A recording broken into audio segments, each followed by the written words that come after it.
back to StrongSide, the show. My name is Mike Palucci. He is Mike Marshall. We are here, as always, in the beautiful Haymaker Studios in Frisco. Sean Shapiro and his gigantic Stars brain. He's going to come on, talk hockey about the only really good team we've got going on in the city right now. Good time to talk some hockey. Yeah. But we appreciate you. We love you. We would appreciate and love you even more if you are reading the newsletter over at D Magazine, if you're reading the content StrongSide, if you're subscribing and liking the show so we keep doing this stuff because it is free. No dollars out of your pocket. Keep us in business. Help us keep the lights on. Machine, what are we talking about today, my dude? Well, we're entering the second week of NFL free agency, and I'm maybe more embarrassed for Cowboys fans. You were in a great mood last week. And on their behalf. Just overall embarrassment of what they've done to address the defense and the time they've had. Yep. So I don't know. I needed somebody to talk me down a little bit because I don't know if I'm more pissed off than I was last week, just with more information than I had, or if I'm on the same exact level of tilt. So help me out here. Well, they have somehow a defense that had 3 good players last week. Now got rid of one of those good defensive players. Osa Odighizuwa does not work here anymore. That doesn't make me feel great. I don't think it should make anyone feel great because I understand from a 30,000-foot view the logic of you have a lot of resources tied up in one area. You have 2 other good defensive tackles in Quinnen Williams and in Kenny Clark. You sign our guy Tito to be a nose. I know he missed all last season, but he started a full year the year before. Maybe you got some more stuff, blah, blah, blah, blah, blah. You're good at one thing. And now you're not as good at that one thing, and you can't sell me on cost savings to reallocate when the market is picked bare, right? If you're trading Osa before free agency is really getting underway, okay, you can sell me on that story. If you get a multi-pick haul for him, right? If it's not just 1 third-round pick, but it's several pieces, and then you could go back to the trade market and package, fine. But what they've effectively done here is trade a good player on a not onerous contract, taking on dead money to create a problem that they don't have the assets or to solve, right? You have cash, but there's nothing on the market. Yeah. You don't have you don't have enough picks to go back to the trade market and fix this problem anyways, because you want more ammo in the draft. You want more cost-controlled labor. That's what they're comfortable with. That's what the safe zone is. And we talked with Bob Sturm last week about all that. So that's hard to feel good. Whatever your positional flexibility is, it screams to me that this team is just being like, you know what, we're not going to like what's there at 12. We're going to talk about that in a minute, but we don't like what's there at 12. What if we just get cheap and then bring Keldrick Falcon at 12? Because, I mean, it's a better option than what we had for an allocation of resources. Ignoring the fact that you just need good players who can help you right now, and Osa is a good player. And if you're smart with your defense the way Christian Parker is, you could find ways to make these fronts work, right? We talked about this with Rashawn Gary and the modern defensive line. Like having Osa in a 4-man front, if you're not thinking about your base defense, you're thinking about your nickel and how this really is going to play, well, you can do some interesting stuff with that. So I don't feel great about that. They signed a corner. That's good. Cobie Durant did some interesting stuff, had more picks than any corner in the league between the playoffs and regular season. That's a nice fun fact. Here's another nice fun fact. You remember that Caleb Williams YOLO hero ball that worked to eliminate the Los Angeles Rams? Yeah. Watch that back and watch which player in the secondary is running around just nowhere near Cole Kmet. It's the guy that just paid money to. Yeah. It's that guy. And the point is that that's not a fair thing to cherry pick. This is a guy who started games on the outside for 2 years for a very smart organization. It's also just to tell you that when I throw interception numbers at you, you should only take that so seriously, right? Yeah. Trayvon Diggs doesn't work here anymore. He was great with the interception numbers. I'm a little intrigued by the idea of, okay, if you're getting him to play outside, we know that Siobhan Ravel was playing on the outside. Does that mean we're getting more Deron Bland back in his comfort zone in the slot? Because if you're going to maximize that contract that's, let's be real. Right now, it's an iffy contract. 8 more games of what we just saw, we can officially say it's a bad contract. Are we going to let that dude do what he does well and at least accept that, hey, this isn't what we want it to be. This is a move we made in a PR blitz, but at least we should make him better? Okay, fine, sure. But we're talking about incremental steps forward relative to probably not just an incremental step backwards in your talent when one of your good guys is out the door. And so, yeah, man, I can't make you feel any better about this. This is not encouraging in the slightest. Yeah, that 3rd-round pick is not going to bring more expected win totals than Osa was. Nope. Probably ever for what 3rd-round picks are, right? And so the expectation that you can draft a guy, hit on the right player, number one. Like, good job on that. This is a losing formula, by the way. Hitting on a guy, giving him a big contract, and then eventually, before another competitive season and a season when you expect to go to the Super Bowl with Dak Prescott, trading him away for a third. That's a losing formula across the board. Turning high round pick into big contract into third round pick, not going to work for you. You're never going to stack enough of those to make it to an NFC title game. So the Osa thing, I have no idea what happened there. My read on it is that they went to Christian Parker eventually and said, how many snaps do you think Osa is going to play this year? And he said, 400. Maybe if someone gets hurt, he gets up near 500. And then they looked over at the cap sheet at the other line on the spreadsheet, and it said whatever his contract number was. And they decided they didn't want that. So they wanted to save more money, because that has been the theme of the offseason. How do we save the most money? That's exactly what's happening. And it's embarrassing. Right. Yeah, we got fooled by this for a little bit. There was a real stretch where it looked like, they're putting more things in the card. They're going to do some stuff. This is just a more souped-up version of what they did last year when they tried to tell people, we're doing things, we can only do so much. And then anybody who Googles can be like, you guys have more cap room than all but 3 other teams. What are we doing here? Yeah, $50.8 million spent. That is 25th in the NFL during this free agency period. Right. For a team that, I forget who ran the numbers on this, so apologies, but over the last however many years, they were the smallest free agent spender in the league. So your version of we're doing more is you were in the bottom 5 and not the bottom 1. Yeah. Congrats, guys. You didn't finish last. Bravo stuff from the most lucrative sports franchise in existence. Just huge change. Work. Huge change. You're really changing your ways, really going to affect change on this defense. You definitely don't have more holes than you can fill at this point in the offseason. You went into this offseason with, I'd say, 4 top priorities. One of them is overall kind of platitude to fix the defense. Right. The other one would be figure out the Pickens situation so it doesn't get toxic. We're not there yet. Not really. Figure that one out yet. Nope. Hey, re-sign your kicker. He's the best in the NFL. Maybe get that to a situation where he's from here. Where you're not fighting with him. He's from here for the entire offseason. Can't really count that one. Nope. And then, retain Javonte or find a running back that you can do the same things on similar dollar. Okay, 1 of 4. 1 of 4. 1 of 4, because I don't feel like they're better defensively. I know people think that throwing Jalen Thompson out there and putting Cobie Durant at corner did something. You've done nothing to address linebacker. Your pass rush plan is Rashawn Gary. That's not what you want to do. That's scary, dude. The one area you were strong in, you are now, I would say, comfortably above average versus really good. Yeah. I mean, when the whole idea, you can't build the whole plan out of we have a coach who knows what he's doing now and we didn't have a coach who knew what he was doing last year. That will only get you so far. Right. You have to shop for the grocery ingredients, to use the old analogy, and they're not doing it. And the Panthers and the Commanders just had the off seasons that you should have. If you just took exactly what they did defensively, I know Commanders or Titans. I thought the Commanders were getting cleaned out. No, Commanders got a lot on defense. Okay, all right. They added a lot on defense. Okay. They added, I think, 3 different pass rushers, a safety, and they ended up having a pretty nice little run. Because I know Tennessee spent money too, and Titans did as well. Those might not be living very well. But, I think these are the teams that are going to be buying a first-round running back. So, look, we're not saying that they're the models of everything, but they are the models of effort and intention. That's the kind of offseason I anticipated and the kind that you cleared cap space for. And then you got into the process and realized, I don't know how to do this. I'm bad at this, and no agents will take my calls. Close up shop. Yep. Let's get Jalen Thompson. And, hey, fast forward to the draft. I still need a linebacker. No, more than one. I would say more than one. I need a number 1 edge. I probably need another corner.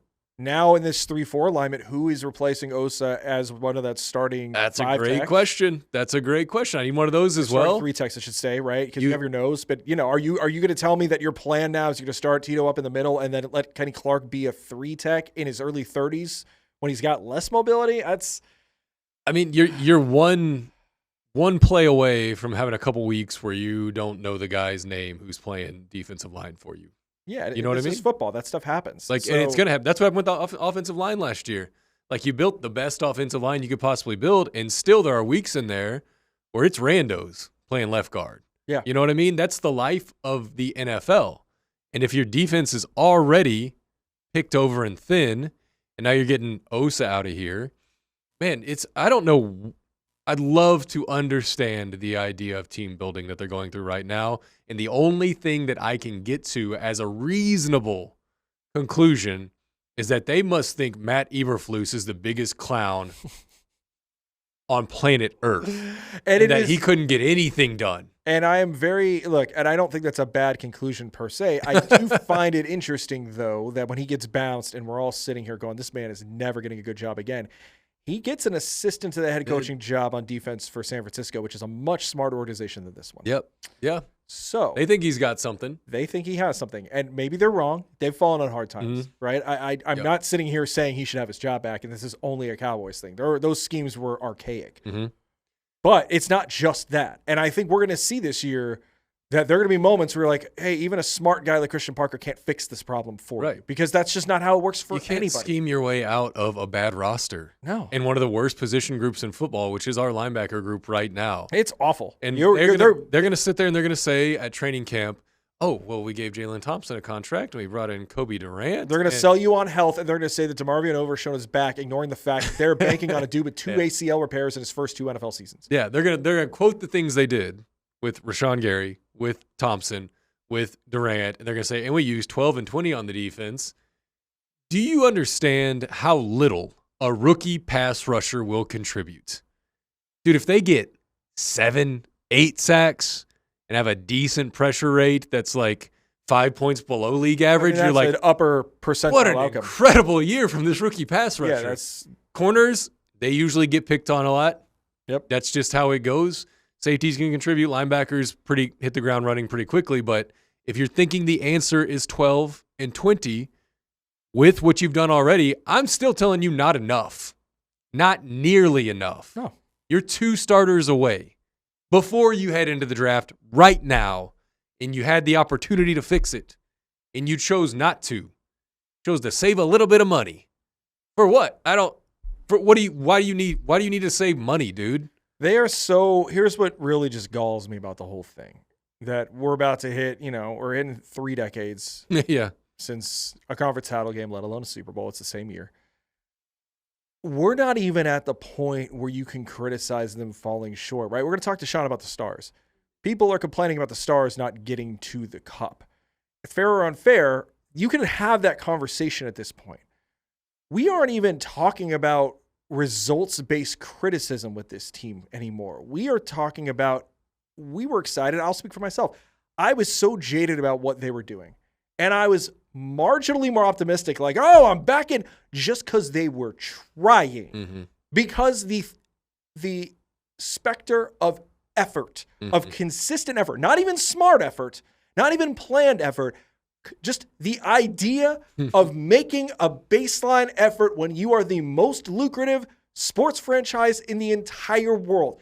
Doing a little bit was enough to be energizing, let alone good effort, let alone planned effort, let alone decent results, let alone good results. My hand is off the screen because of how far they have to go to get to criticism for not getting over the line for performance-based reasons. We are so far from that. And it's going to be so exhausting. And my decibels will be even louder in 9 months when we're sitting here. People are going to bitch about what Dak Prescott didn't do on a 4th and 4 in the 4th quarter after we already led this team back from 3 scores down because the defense bled points, because they're going to criticize one of the 5 really good players on this team and not everything else below that line. Now my hand's going to go off the screen again. This is insane. Yeah. Like the lack of just doing stuff, right? People were fired up, not even for the results, but the idea that we're going to try. And you can't even do that. Yeah. What are we doing? In the spin afterwards of, well, we gave Nakobe Dean the offer. We tried, guys. Offer. Like, I know when a front office takes a huge L and is embarrassed and has egg all over their face, the spin that they put on there. I've lived through a lot of Mavs off seasons. I know how this works. I know how this coded speech works. Thank you. Like I've been here, lived this. Thank you. Telling me that you are in on a guy because you're trying to save face with your fan base. That'll be great. Maybe that and, a couple other nuts and bolts will get a stop on a 3rd down. But here's the thing. You could do that on day one when you get Jalen Thompson, you get Rashawn Gary. You tell me day one, okay, we didn't get Cobie Dean, but we did these two things the first day. I'm in at that point. Yeah. I'm going, okay, you did some stuff. Not a great day, but God, there's more effort happening than before. But then day 2 hits and day 3 hits. And now we're on day 10. Yep. And in that time in between, there have been a couple, those are nice signings, and a PJ Locke and a Cobie Bryant or Cobie Durant. That one pissed me off, to be honest. I was like, that's actually a good number for a decent player, but it's also 1 year, which is like, yeah, sure, of course. I saw the Cobie Durant deal, and I just fuck you, like what are you doing at this point? Like, you're adding a starting level corner on a good deal, which shows me like you have the intelligence to be able to spot this, but then you don't have the wherewithal or the patience or the consistency, right, to do it enough to make a difference. And meanwhile, one of your few good players on real money is out the door. Yes. For a 3rd round pick, they ain't going to do anything. And it was the day after Osa, where you're saying like, all right, well, maybe the market's settling back to them. Let's see what they do here. How are they going to play this? Day 3 of free agency. Here we go. Time to lock up a linebacker. And then you're like, Osa for a 3rd. It's like, what are we doing? Yeah. Like, how did we get back here? Yeah. They don't know the game they're playing. They don't. They don't know that their approach to how they work contracts and how they work free agency is always going to leave them short. Yeah. Again, like, if you guys didn't watch the episode we did Bob Sturm last week, you got to watch it, right? Watch all our shows for the record. We love you. But that one, if you really want a unifying theory on why they are the way they are, you got to watch Bob talk, because Bob's dead on about this stuff. And I think it probably broke a little bit of what's left in both of our brains. We heard this, we're like, oh, he's right, and it's never getting better. It's never getting better. It's never getting better. Never getting better. Like, it's a tried and true losing formula. Yeah. And they are committed to it because that's who they are and that's how they operate, and they're not going to change. Even when the old one goes away and says bye-bye, there's another one right there. Learned all of it from his daddy. He's ready to slow walk free agency and only re-sign our own guys and press Brandon Aubrey to the limit and press George Pickens to the limit and press Dak contract to the limit, when you could have gotten 30% discount doing it a year or two prior, like with the Dak contract, which would matter a lot more if you're going to use those savings in an intelligent way. But it doesn't matter. So spend it all. Who gives it? Yeah, right. I don't care. So like right now, the draft is interesting to me because it always will be. Like I'm a draft junkie. I am. Like too. I'm gonna try and get all of these correct in my pick pool. I'm gonna know all these players. I'm gonna have a really good, handle and opinion on what's going on. For Cowboys at 12-20, I'm just like, cool. I'll see that guy year 4 whenever he's holding out, going into year 5 camp because they haven't re-signed him. That's exactly what'll happen, because that's how they operate, man. That's their idea of good business. Good football business. And it's so insane. And they're speaking a different language than everybody else. Yeah. It's embarrassing, man, because they fool the fans every once in a while. They show you they know how to act right for like 1 or 2 minutes. Yeah. And then they did it again. We fixed our way. Hey, we feel like we did a lot for our defense this offseason. Yeah. Bullshit. That opening presser in camp this year, it's going to be infuriating. It's going to rip whenever they tell you that Keldrick Falk should get 10 sacks this year. Yeah. We listen, guys. Yeah. We know better. We know what happened at Auburn, what didn't happen at Auburn, but we know better. Well, let's just compound the Cowboys' misery here. Why the hell not? Look, so last week, the show, we've been spotting draft prospects we're into. We've done a couple already. You were a Dylan Thineman dude. I am also that dude, but you talked about him more. I talked about Mansoor Delane. You're also a Mansoor Delane guy. Yeah. And we kind of had the revelation, though, there's a way this gets bad at 12. Yeah. Right? Our guy, Vach Lombardi, was here a few weeks ago. He was saying, look, like, I'm into what's there at 20. I don't know if I'm going to be into what's there at 12. So we should do some doomsday scenarios, because this whole team is not doomsday defense anymore. It is doomsday scenarios. Yeah. So let me lay this out for you and make it real scary. Go ahead. Quick. Give me a draft. Okay. I'm gonna give you a draft. All right. Yeah, let's have some fun. So okay. Las Vegas has the number 1 pick. Yep. Mendoza, pretty obvious pick, right? Yep. That one's great. Doesn't affect the Cowboys. Don't give a crap. Let's go. New York Jets have the 2nd pick. Arvell Reese off the board. Let's say he goes. That's fine. Yep. That's totally fine. Expected. Arizona Cardinals, 3rd pick. Sonny Styles. Let me tell you, Sonny Styles is gone. I'm sad, but I'm expecting it. He tested himself out of our range. He was way too flashy as a linebacker. Already had the pedigree, all that stuff. 4, Tennessee Titans. Reuben Bain. gone to the Tennessee Titans. They really want to line him up next to Jeffrey Simmons and raise hell, and they get it. Okay. There goes Bane. Mm-hmm. New York Giants. Mm-hmm. Jim Harbaugh team. Yep. I wonder what Jim Harbaugh might like. Yeah. Maybe a safety that can kind of do it all. Play linebacker, play slot, play some nickel. Caleb Downs, gone. New York Giants. Prince. Goodbye. Cleveland. I'm going to give you a little bit of relief. I'm not going to pick a defender for Cleveland. I think their defense is solid. I'm going to go ahead and give them Monroe Freeling. The Southern lawyer? Yes. Yeah. LLC. Appalachia Monroe Freeling. He's going to the Browns because the Browns make dumb picks and do stuff like that. That's They need a left tackle, yeah. right? He's the only left tackle. 7, Washington. The Commanders. They did add a lot of pieces. They had a couple pass rushers. They added Leo Chanel. They added Cross, the safety. You know what I think Dan Quinn would like? I think he'd like a big, imposing edge in the size of David Bailey, approximately a David Bailey. Let's give Washington David Bailey. There's a okay? real lack of offensive skill players that the Cowboys don't need going off the board right now. So you've got that's 6 defensive players through 7, well, 5 if you don't count. Mendoza and Freeling are the only offensive players. Okay, all right, cool. You're getting to the 8th pick. Saints. Uh-huh. Saints are a little goofy sometimes, They're a little weird. Like, but they just signed, you're hoping that the running back goes here, but they just signed one. Travis Etienne. Etienne, yeah. I don't need that. Shout out Etienne, another Etienne. Let's say the Saints want to go defense. Say the most highest played ranked player on their board is maybe a corner. Maybe they think corners that are this good shouldn't go outside the top 10. Mansoor Delane. Pander to the locals. Yeah, Pander to the locals. That'll buy you a couple months whenever your season starts going to shit. They'll go, oh, yeah, remember we got the LSU. Yeah, that's good. Smart pick. Kansas City. Okay. Kansas City's pretty damn smart. Yep. They're going to take a tackle or an edge, I think, if they're ever this high in the draft.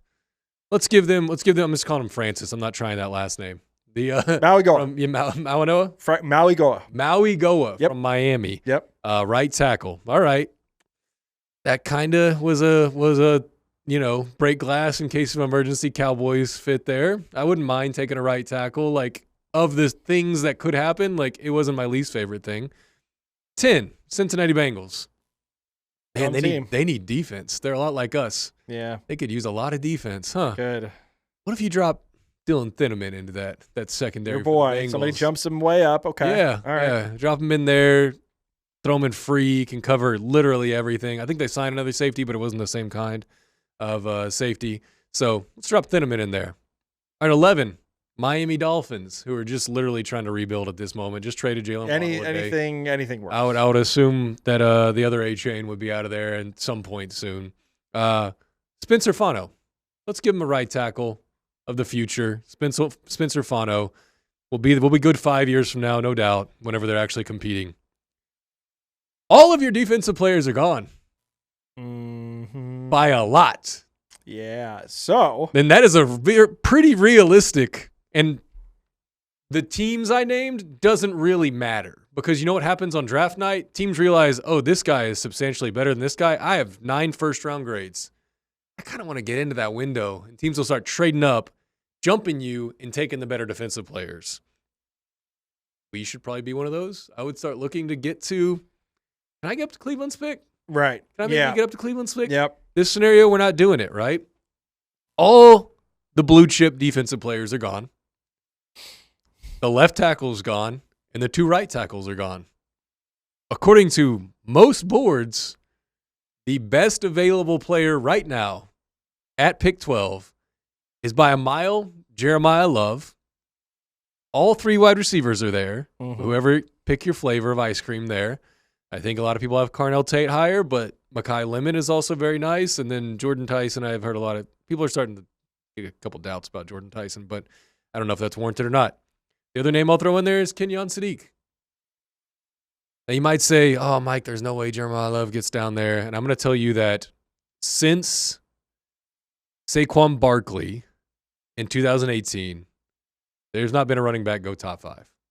And if they don't go top 5, if they don't go to Washington, particularly at 7, I don't know how far the running back gets down there. Yeah, that's the thing, right? Some teams just won't value running back in that way. Right, and so the point isn't to litigate a scenario which Jeremiah Love is there per se, right? We're not saying that's going to happen. We are talking about we got time before the draft. You got to think about worst case scenarios. I think he'll go at 4, 5, or 7. He's going to Tennessee. He's going to New York. He's going to Washington. But if he doesn't, and things get weird, because weird things could happen, CeeDee Lamb doesn't become a Cowboy. A lot of weird stuff did not happen, right? So there's precedent for this. What do the Cowboys do in a world where you can't go defense? And, sure, it'd be great to trade down. We all love the idea of doing our inner, draft day GM, Kevin Costner thing. Mm-hmm. Doesn't always work like that. So, Mike, what do you do? If Love's there, I think someone will want to trade into that. Yeah, that might be true. So that's the number one. That's priority one. That's the question is Jeremiah Love there? Because you better offer me something real nice because I'm fine taking him. I'm fine taking him. Yeah, look, you're looking at Javonte Williams appreciated number 1 right here. But Javonte Williams should not be prohibitive here. I think back to when Adrian Peterson came in the league, and Minnesota had a running back. They had Chester Taylor, good running back coming off a good year. He was back in Baltimore for a while, I believe, behind Jamal Lewis. Gets his own starting gig. Solid player. You don't pass on Adrian Peterson for that guy. Yeah. Javonte Williams, good player. You don't pass on Jeremiah Love. Right. For Javonte Williams. And the rookie contract is obviously 5 years. That's, depending on how you believe in running backs, how long a running back's career is.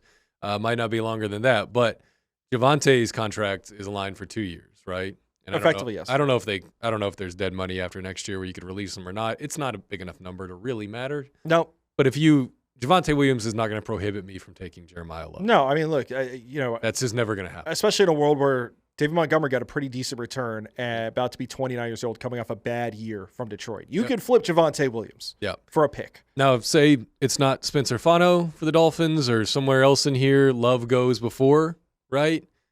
And then your best players available are the 3 wide receivers? Yeah. Oh, buddy. I know where your little USC heart's going to go. Oh, sir. To Mekhi Lemon. But isn't he primarily a slot player? We were going to do this next week. Now we're just going to have to do this now. You just baited me. Here's the thing. If we're peeling this back, so I was to talk about Mekhi Lemon next week because I think so if we're really honing in on what's realistic bad scenario, right? Mike just gave you the doomsday, this is as bad as it will get scenario. Mm-hmm. I don't think it'll get that bad. Right. I think Jeremiah Love is gone. I think one of the receivers, probably Carnell Tate, is gone because Cleveland needs one. New Orleans could use one. You could summon Kansas City. They could help the Giants. New York. Miami has nothing. Miami's receiver depth chart is apocalyptic. Yeah. They're getting a receiver at 11 or 30. It's happening, right? They probably should get one at 11. Mekhi Lemon's going to be there. Yeah. I would be surprised if Mekhi Lemon is not there. And Mekhi Lemon is a dude who was primarily a slot at USC. Where my loyalties lie in this program. It might not surprise you to learn that I watched every snap of the guy play last year when he won the Biletnikoff Award. I saw it all. Mm-hmm. He is also cut of a cloth, similar to people want to compare him to Amon-Ra St. Brown. I don't think it's fair, right? You're talking about a dude who is an outlier in all kinds of ways, both in just extreme productivity, both in just S-tier. Amon-Ra St. Brown is a motherfucker. Mm-hmm. Okay, I met Amon-Ra for the first time he was in high school. I did a story when the Ball family was real hot. I did a story in the St. Brown family, who were the Ball family of football. His oldest brother, Equanimous, still in the league. His middle brother, Osiris, is a really good prospect at high school, played at Stanford. He's not playing professionally anymore. And Amon-Ra is the youngest one. And his dad, who is one of the all-time characters I've ever done a story with, John Brown, former Mr. Universe. John Brown told me, because he's the most quotable man on the planet, he said his sons were each a different type of music. He said that Equanimous was, I think he was something like soul music. And he said that Osiris was smooth jazz. And he said that Amon-Ra was gangster rap. And in that moment, and I'd seen recruiting rankings, and I knew Amon-Ra was the best of them, but I didn't need to know anything else. When your father says that you're the one who's gangster rap, that's the dude who I'm betting on. Yeah. And that was exactly right. So Mekhi Lemon is not that. But if he is between that and an Emeka Ukbuka, who came out of the slot at Ohio State last year, and everybody asked, can he play out wide? And he played out wide a lot in Tampa. And before, he had a bad second half of the year, but let me tell you something. Baker Mayfield was hurt, and Emeka Ukbuka hurt his hamstring. I've never heard any verification that he was healthy. He was out there. But the first half of the year, when Mike Evans wasn't playing, he's playing a lot of X receiver, and he looked good. just because you're a primary slot guy doesn't mean you have to be a slot guy in the NFL. And the thing with Mekhi Lemon is that he is intense and he is physical and he's a very good blocker and he runs about 195. He's not some little pop gun 180-pound dude who beats you with speed. This is a guy who is a competitive motherfucker. And if you watch him play and you watch the routes that he wins and you watch the stuff that he does in traffic in the middle of the field or the tackles that dude breaks, because that guy analytically is really good, right? Best yards per route run in the class. North of 3, which is nuts. That's elite stuff. Lots of broken tackles because you'll see him. He's not a burner yet guy. He is you can't bring him down because he's just tougher than you guy. And he's a worker. I know what people said about his silly little combine interviews. Yeah. I don't really care, don't right? Care. Loved it, actually, because I thought he'd fall further to a better team. Right, yeah. My buddy of mine, Ryan Karchi, covers USC for the LA Times. He actually did a story on this, talking to people. Talked to Les Snead, talked to anonymous personnel guys. Nobody cares. They like that he had a personality. And this is also a man who, listen, if you watched USC and you watched Mekhi this year, you knew this was coming. This is a guy who, when he obliterated Iowa this year, really good passing defense. And Kirk Ferentz, one of the deans of college football coaching, might be the dean, said that Mekhi Lemon put on one of the best performances he's ever seen against Iowa. And they asked Mekhi about it the next week. And Mekhi said, I don't know what that has to do with me. Mekhi, it's about you. It's about literally what you did on Saturday. Yeah. So I knew this was there. I knew this was coming. But this is a guy who doesn't talk a lot. He just gets shit done. So if you're the Cowboys, do you take that guy? You're Mr. Press Your Advantages. Yeah. Great way to press your advantages is to put that dude out there and you're rotating him and CD and doing weird slot stuff and who's in the slot and who's not in the slot. Pickens is going deep, and maybe CD's going on a post, and then Mekhi burns you underneath. Yeah. You know, is this how you want to optimally spend your resources? No. Do you want to tell me that anybody is stopping that team in 13 personnel? Good luck, brother. Not happening. No. So that's a guy who I think will be on the board there. To me, the realistic bad scenario is no Ohio State defenders, no Mansoor Delane. That's what it boils down to. Yeah. Because, and then what you're talking about is, baked into that is, I don't think David Bailey's getting a 12. I don't think Ruben Bain's getting a 12. Right. That's when the realistic bad scenarios start. And to me, Mekhi Lemon is a realistic thing that'll be on the board that I'm not hating if you take, because I think he's going to be a really good player. And then if you want to keep being stupid and you want to keep fucking around and finding out with George Pickens, and you want to let him play in the tag and he gets weird, fine. Yeah. You have even more leverage to do your dumb games next year, or let him walk or flip him again and just say, we've got Mekhi Lemon and CeeDee Lamb. Cool. And I put all 3 wide receivers in here. I don't believe Jordan Tyson to be better than Kenyon Sadiq, just to be frank. I would take Sadiq above Jordan Tyson. Here's my worry with Sadiq. Sadiq is a guy who is an athletic freak, right? Runs in the 4.3s at 250 pounds. That's just stupid. Yep. But and we know that RAS score, relative athletic score, is a very big deal with tight end. Not a lot of big deal things on offense with a lot of other stuff, right? A lot of receivers, Cardinal Tate and Mekhi Lemon are running the 4.5s. Nobody cares. They're really good. Doesn't matter. Tight end matters a lot. But the recent production archetype of these dudes coming out that succeed is not just really athletic, but a lot of production in college. That was not Kenyon Sadiq. No. Kenyon Sadiq's surface numbers and under the hood numbers are not great. You know who they comp to? They comp to Noah Fant. Noah Fant was a really athletic first-round tight end, didn't do anything. Yeah. He became the other guy to TJ Hawkinson. So my concern with a Sadiq, and this is a guy who in a world of more teams are playing 12 personnel, and tight ends are becoming in vogue. I'm still a believer that this will go back the other way. You need guys who can block. Kenyon Sadiq tries to block, but Max Toscano is a really good tight end analyst out there. I like Max. I think he pays more attention to tight ends than anybody else, and he's done a lot of film work. And his point with Kenyon Sadiq is that this guy makes a lot of effort to block, and he is thick. This is not a dude like an Eli Stowers. Eli Stowers doesn't really have the build or the mentality to do a lot of blocking, but he has all the production that Kenyon Sadiq doesn't. Yeah. If you can flip their numbers, like Kenyon Sadiq might be a top 5 pick. Yeah, absolutely. But the thing with Kenyon Sadiq is that Kenyon Sadiq physically might not hold up as a blocker the way that he tries to hold up as a blocker. Yeah, so, I think it's more of being smarter and using him in space as a blocker rather than end of line. Like, I'd never imagined Kenyon Sadiq, at least the first year, being out there without Jake Ferguson. Yeah, you got to You know what I mean? Yeah. Like, it's Pickens, Lamb, Ferguson,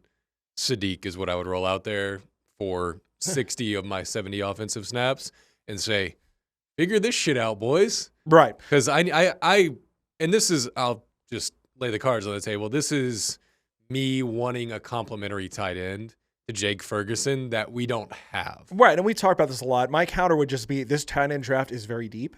Yeah, There's a lot of there isn't a Bowers in this draft. There's not a Colston Loveland. There's not a Warren, but there's going to be guys. And so if you want the move tight end type, is Kenyon Sadiq in the first round really so much better than Michael Trigg in the fourth? I don't like Trigg that much for this team. I like him. Justin Jolie? I don't like, I mean, it'd be like Koziel. Tanner Koziel will be my guy later. But sure, what's going to happen is I already know what's going to happen is you're going to get first pick down and you're going, okay, we got a player. And then 20, it's going to be like, oh shit, we're going to jam defense in there no matter what. Third round, go give me whatever linebackers left. Fourth round, whatever linebackers left. Like they're going to freak out and spaz and they're not going to pick the best player available past 12. That's just not going to happen, honestly. Right. So I don't even see a world where they're even going to look at the tight end page in the third round or the fourth round when that's actually the pocket where I actually like them a lot.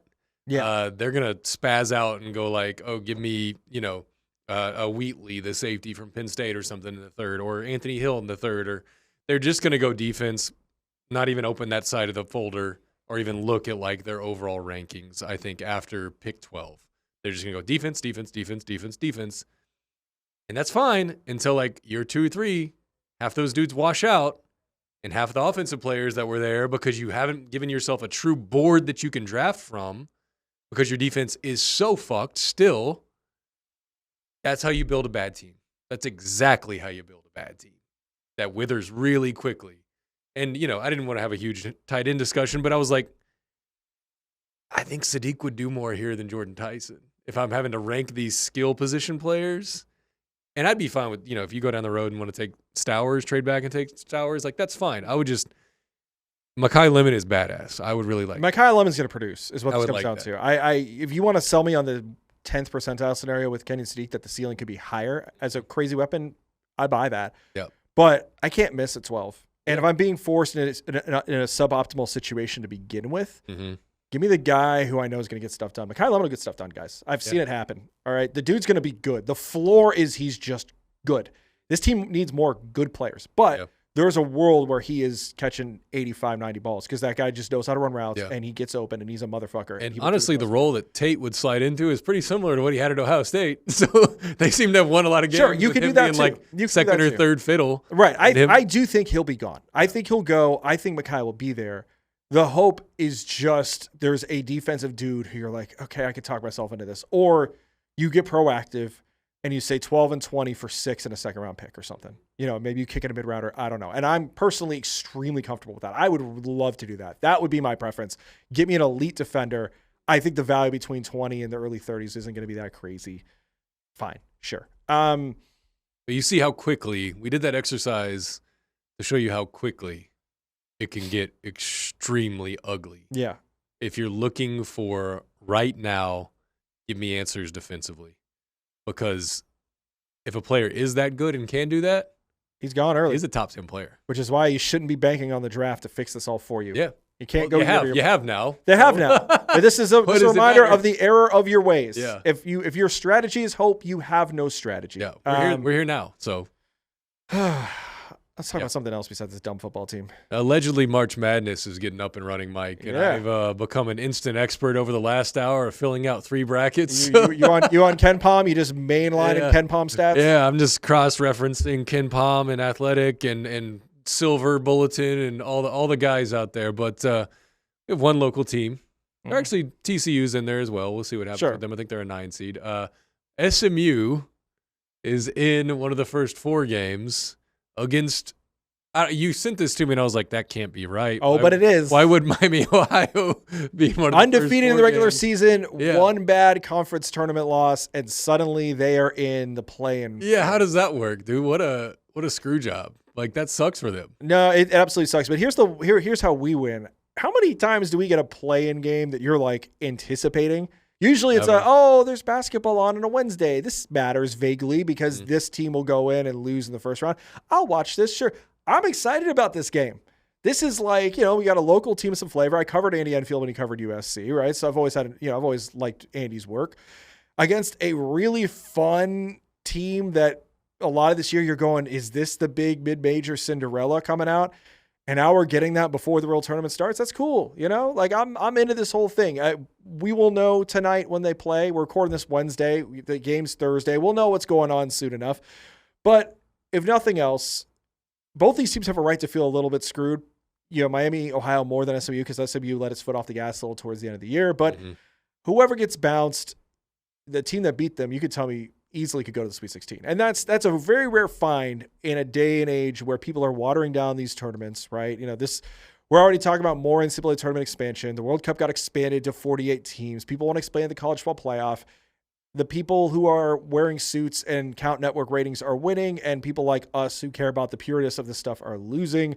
But at least this is a rare game where we could all agree. Like, the people who are making money and the folks of us who want good basketball can kind of interlock hands and be like, this is a nice way to spend a couple hours on a Thursday night. So I'm fired up for this thing, man. I'll be locked in. I don't really get locked into March Madness because I don't know. I feel dirty if I claim a team that isn't my team. And North Texas makes it once every 5 years and then gets nuked by Michael Beasley or some sorts. My team was supposed to have a good run this year, then they had more injuries than anybody in college basketball, and it all just died. Yeah. Here, you know what though, dude? Listen, brother, I got something to be excited about. All right, the baseball gods heard you. They heard you get very upset about the Rangers lineup. They heard you wondering about Jock Peterson's bounce back ability at designated hitter. Doesn't really look like it's bouncing. You sat there and you thought, hey, my man Skip, he likes dudes who can work the count. I don't see enough of them here. Mike Marshall, what if I told you midway through Rangers camp that a 5-time All-Star showed up? A former MVP, a Gold Glover. Incredible. Yeah.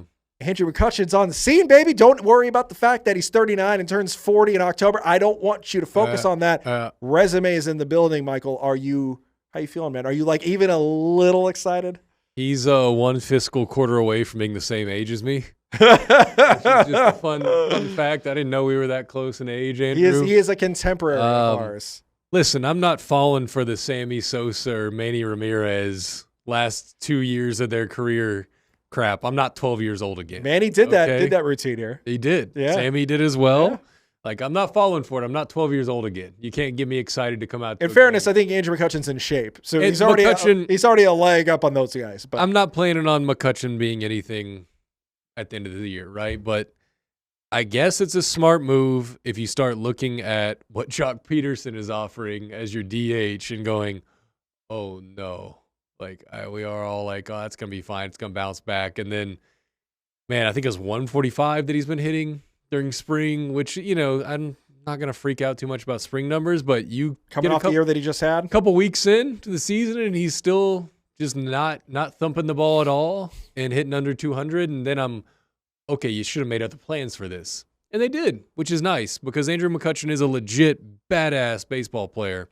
One of the greatest of his era. Yes. Undoubtedly. Yeah.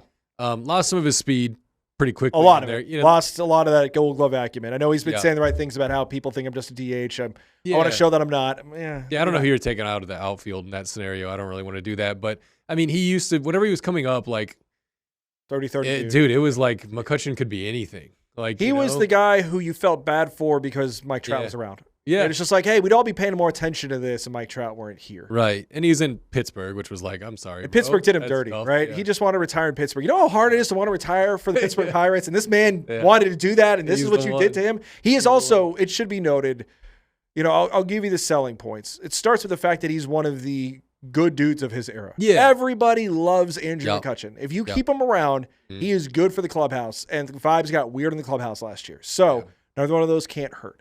Right. Here's what else he's going to do. Jock Peterson last year with his WRC plus, which is basically just what are you doing offensively in a neutral context? Forget your park, forget your defense, forget all those factors. In a neutral context, what are you delivering? Hundreds league average. Jock was around 76. McCutcheon is in the 90s, which is not good, to be clear. It's definitely not good for your DH, but we are not dealing in ideal times or scenarios with the local baseball team right now. We are dealing with how do you make this less bad when they don't want to spend money. Yeah. He's projected by every system to basically – the lowest projection you will see is basically in the 92 range. It's really more 96 to 98. They're basically saying he will be marginally below league average. He is also – and the speed's gone, the power's gone too. This guy doesn't slug 400 anymore. Again, this is not great. What he can do is he can give you professional at-bats. He can get on base. Skip Shoemaker cited that in the cause for optimism. Also, in the first week he's been here, he has torn the cover off the ball. Again, spring training, small sample, all that stuff. Is he a solution? No. is he something that you could sit here and go, yeah, okay, well, if Jock ain't going to be it, I at least get some veteran ballast here, and he will be above league average against lefties, and that's been a thing that's been a problem for these guys years past. 2 of your 3 best hitters are lefties. You want somebody else to work that in the lineup. Yeah, I mean, are we straining here to make this seem decent? Absolutely. It's a stabilizing force for your DH position, which is the most unstable position that you have on your team because of what Jock Peterson is. Like if you just decide you can't play Jock Peterson anymore and McCutchen is playing every day, I guess he's going to hit 240, 250 and get on base like 320. Yeah, 320 and you're like, okay, one of my worst hitters, like that's fine. That's just how baseball is. I mean, you're going to have dudes that you're rolling out every day that aren't very threatening. He's okay. He's just okay. Maybe he gets injured because he's 1,000 years old and it's not really fun to sell to fans that the 39-year-old guy, we're really relying on him right now to go out there and contribute for us to even have a chance to win or knock in runs. But it is what it is, man. You put yourself in this position where you're depending this much on Jock Peterson, you have to insulate yourself for Jock Peterson nuclear wasteland. And that's what Andrew McCutchen is. Yeah. And I'm fine with it. Like, I'd rather them do this than do nothing. Yeah. And say random minor leaguer come up and take Jock Peterson's at bats whenever that eventually would happen. So no problem with it. I'm still overall upset about the team build and the opportunity they had in front of them to jump back into the thing and really stack this lineup to where you're not even ever thinking about Andrew McCutchen at bats. Yeah, but again, just like the Cowboys, just like their neighbor in Arlington, that requires effort. They are not in that sort of thing right now. So They really aren't. Don't want to spend money. So that's cool. That leads you to Andrew McCutchen taking way more meaningful at bats than you probably should be allowed to. Okay, we've kept you here with a lot of pain. Yeah. Now we're going to talk the good team. We're going to talk exciting stuff. We're going to talk Dallas Stars. We're talking with Sean Shapiro. He's coming up right next. Let's go. Let's do it.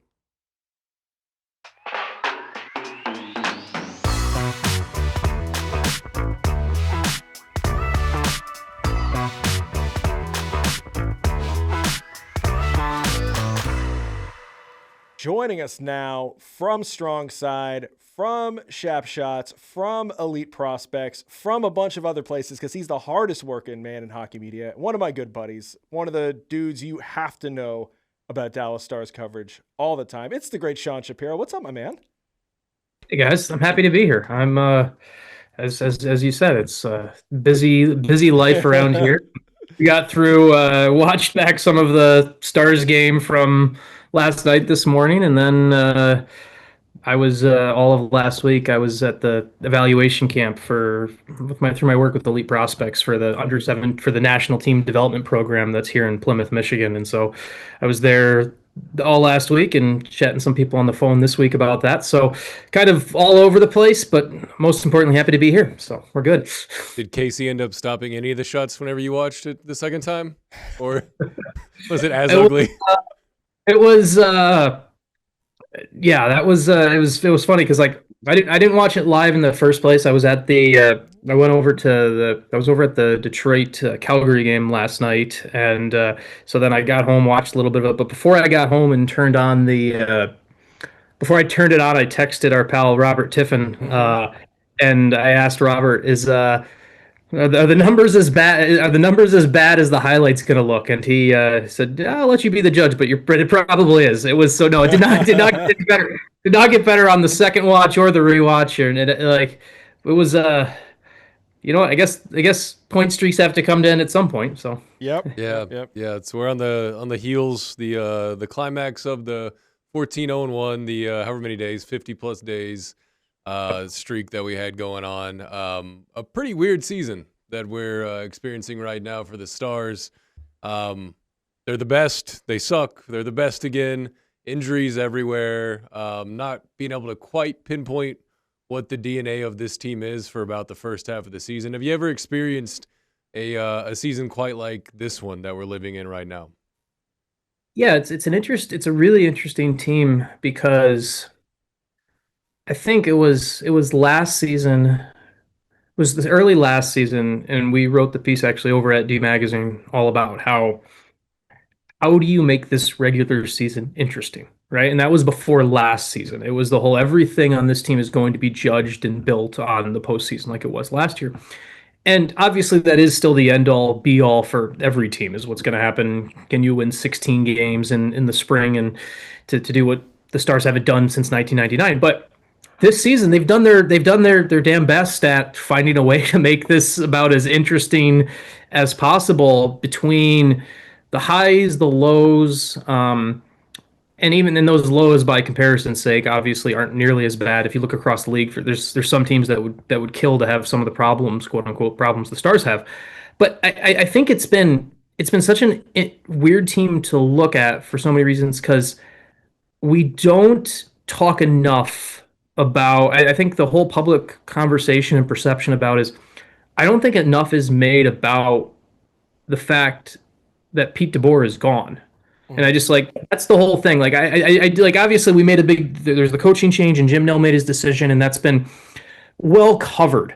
But it's one of those things that I think is not enough talked about as enough as an everyday story because this is a team where it was Glenn Gulletson came in and there became this obviously expectation if you're going to make this change obviously he has to go and do what Pete DeBoer couldn't and all of that. But I don't think enough has been made about this because of the history of this team and what they did under a prior coach, it doesn't feel like year one of a coach. And I think that's what makes this season so fascinating to me. So often you see a new coach in place and everything like that, and it's so much of there's appropriate or predefined learning curve we expect for a new coach, whether it's, hey, the guy before got fired because he couldn't win games or someone retired. Like this is such a unique kind of set of circumstances for a head coach and a team and the way they're kind of trying to change things on the fly and as they've been, that's what makes it so unique. I've covered teams and I've been around teams that have been wildly chaotic one way or the other, and the Stars are that. But to me, I think that underlying story of Glenn Gulletson is the head coach here, and it's not a traditional year one head coach. I think that so many storylines connect to that, and I think it's almost undercovered a little bit because, to Glenn's credit, they're in a spot where they might win the West. They might go win the President's Trophy. And I don't know if that was the realistic expectation. We always expected this team to build for the playoffs. Even Glenn himself said when they started, obviously postseason's the goal, but all of a sudden now you're looking at maybe Colorado falters a little bit here and there. This team might be the number one seed going into the playoffs. And I think that's not being appreciated, talked about enough, whatever terminology you want to use. It makes it so fascinating.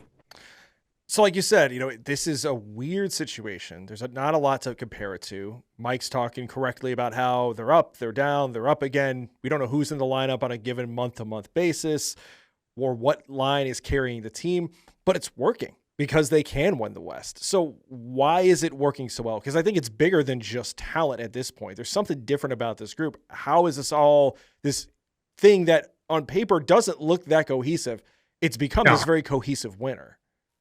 I think talent got them through the first 3 months of the season. I think it's fair to call it that way. I think look at the way the team played October, November, December. You looked at the thing. I think there was a lot of the Mikko Rantanens, the Jason Robertsons, the Miro Heiskinen, that there was a lot, and then their goaltending too, like in Jake Ottinger. And I think there was a lot the first 3 months of the season. I think there was a lot of elements of their talent got them through some of that learning curve. And I think that's one of those things where, on one hand, we give a ton of credit to the players for stepping into that spot. I would be fascinated to get some truth serum involved on where we should and shouldn't give credit to Glenn Gulletson on that, because one of the things that when Glenn was hired, one of the big talking points about his time specifically in Edmonton was how Glenn is able to really connect with top players. And I know it's we saw it with McDavid and Draisaitl. And I remember, Mike, you and I speaking, and we saw a lot of people when they hired Glenn, they were talking about, oh, well, it's easy to have the top power play in the league when you have Leon Draisaitl and Connor McDavid. Well, if you go and you look at Glenn's history, the Oilers were horrific power play the year before he arrives, and then 4 years later, they set the historically best ever season for a power play. So I think early on it was their talent, and I think a little bit of the coaching connecting there. I think over the last 50 days, 15 games, what's happened in this calendar year and coming in and out of the Olympic break has been that identity. There's been more of that identity in DNA and all the fun hockey cliches here that Glenn talked about instilling before the season. Like there was the famous line, we're gonna add the 1% all the time for the playoffs, and we're gonna do this and that and the other. And we see, and I think there was some foundation laid for that early in the season, but it was really talent allowing everything else to catch up. And now that Mikko Rantanen's out and probably still not going to skate for another 10 days, I think, based off the latest report. Roope Hintz didn't play the last game. The injuries have rocked this team a little bit more than you would expect when you look at their standings. And I think now it's been that there's been the build of that identity and that build of the opportunity where we've seen a Justin Ritzkovian, who is one of the underrated good stories in the NHL this year, just kind of step up. We've seen I look at it's a story no one will talk about at the end of the year because it's Adam Ernie, but like the fact that the Stars have turned Adam Ernie, who goes from a tryout contract, basically told by the entire league he wasn't wanted, to being a pretty reliable middle six guy that's stepping up and playing more key moments, and then on top of that, so I think that's the big thing where talent got them to the stage. The talent helped them get through the learning curve, and then there's really been this identity and kind of coming together moment. And you talk to players on the team, and talked to Jim Nill recently, and you talk to like guys around when they were coming to the deadline.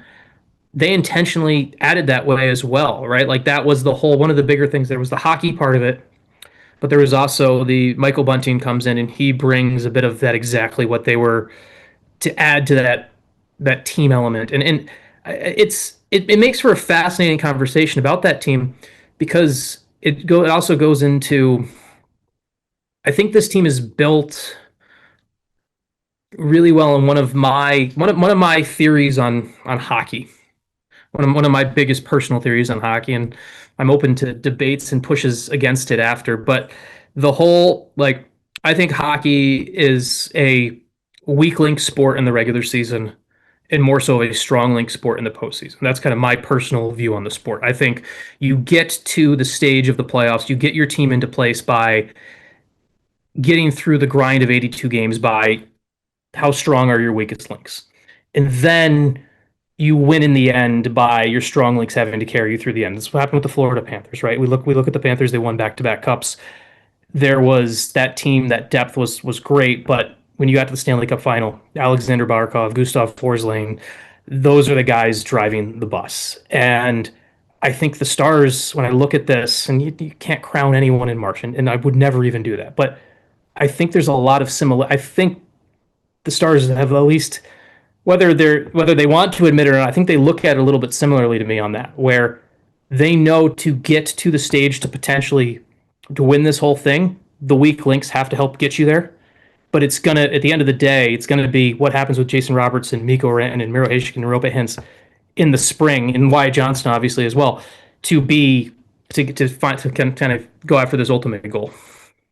When a team is on a heater like the Stars just ended, I assume for any coach in the world, but particularly a coach that is first year on the scene, he's really wanting something to go wrong, so he can get on their ass a little bit, so he can like make everybody tighten it up, sharpen it up a little bit. Is that your read of how the last 50-something days have gone, where they probably had the post-game speech written 2 weeks ago of how we need to tighten up now, boys, and do this and that, and like get back on it and all that kind of stuff?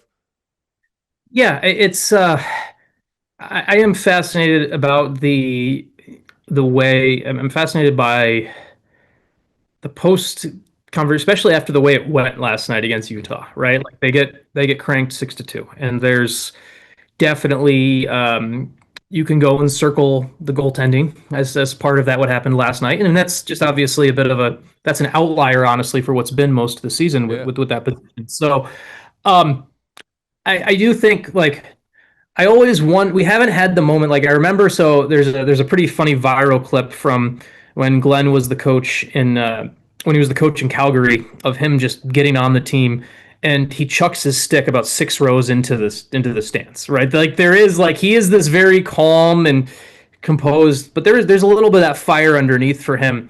And I know one of Glenn's personal growths have been being a little bit more measured, public facing, a little bit more of that big picture guy. But you're right. There is the time, there is the hockey coach, there is the level of it's a lot easier to teach when you lose than it is when you're winning. And I do think this is a key moment, opportunity, whatever words you want to use. And I'd be interested to hear, it's one of those, we'd love to be a fly on the wall to hear which message they go with. Is it well, we knew this was coming and we knew this was coming, we had to tighten it up and we didn't get it. Or it's you know what? We had a rough night. Our goalies have rescued us all year. You didn't rescue them last night, and we go there. I'd be fascinated to be a fly on the wall for that conversation. Let's talk more about Glenn, because you know Glenn pretty well. I think you talked to Glenn, just gave him a call like the week he got here or something like that. To your point, so much of the season is about him coming back and about whatever stamp he's put in this organization. It's been covered so many different times about road hockey and about his mantras and stuff like that. But there's a lot of this stuff. What does it ultimately distill down to? When you watch this team and you know what they looked like when Glenn Glutzon was the coach, the last decade, you know what it looks like now. What is the biggest thing that you see watching where you say, yep, that right there is how he coaches differently?